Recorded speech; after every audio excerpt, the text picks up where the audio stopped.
Bonsoir à tous, bienvenue à ce flash d'information.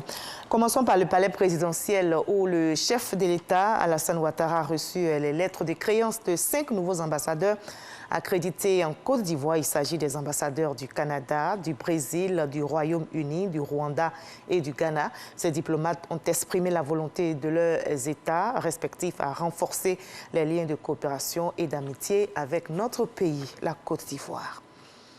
L'État ivoirien a mis en place un plan national de gestion des crises et de communication. Le but est de consolider, d'améliorer la capacité de vigilance, d'anticipation et de riposte de notre pays face aux crises. Le plan a été dévoilé aujourd'hui à la primature. Le compte-rendu de ce lancement avec Alexis Ouedraogo.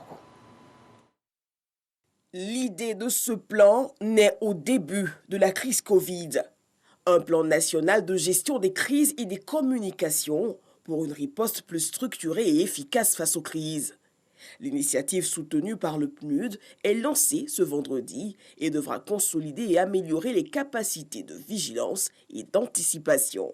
Cette initiative est d'autant plus opportune qu'elle intervient à un moment où le pays a affiché sa détermination à affronter les impacts de la pandémie de la Covid-19, avec ses conséquences dramatiques que l'on connaît sur la santé, sur l'économie, sur les différents secteurs du développement.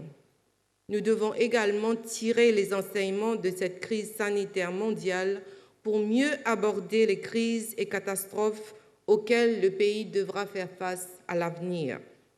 En d'autres mots, il faut planifier, il faut préparer, il faut organiser la résilience des institutions et des populations. Pour le directeur de cabinet représentant le chef du gouvernement, ce plan vient répondre aux soucis d'efficacité en période de crise. Monsieur le Premier ministre me charge de vous traduire toute l'importance qu'il accorde à cette mission d'appui technique au renforcement de la résilience de notre pays face aux crises. Il s'agira de se référer à des situations réelles et pratiques, d'identifier les difficultés et les facteurs de succès, mais également les fragilités de l'action publique en matière de gestion de crise. Ces analyses permettront de proposer une dynamique stratégique en matière de mise en place de mécanismes de riposte et d'action ainsi qu'un cadre fonctionnel d'interaction, tant à l'échelle nationale qu'au niveau déconcentré et décentralisé. L'exécution de ce plan national devra s'appuyer sur un groupe de référence composé d'experts. Une délégation de ministres libériens séjourne en Côte d'Ivoire. La délégation est conduite par le ministre des Affaires étrangères et elle a été reçue aujourd'hui par le ministre d'État, ministre de la Défense, Téné Birahima Ouattara, au centre des échanges. La récente attaque de la base militaire de Ndotré dans la commune d'Abobo. On y reviendra dans l'édition de 20h. À l'étranger, au Tchad, la situation est sous total contrôle dans le Canem et les opérations de ratissage sont toujours en cours. C'est la déclaration faite par le ministre tchadien de la Défense, Daoud Yahya Brahim, lors d'une conférence de presse tenue ce 6 mai. Je rappelle que dans cette province, des combats ont opposé les forces armées tchadiennes et les rebelles du FACT, Front pour l'alternance et la concorde au Tchad. Et selon la justice tchadienne, 246 rebelles du FACT ont été interpellés et déférés au parquet de N'Djamena. La lutte contre le coronavirus s'intensifie à Madagascar. Le pays a entamé sa campagne de vaccination. Elle a démarré ce vendredi avec les premiers vaccins de la facilité COVAX qui arrivent sur la grande île.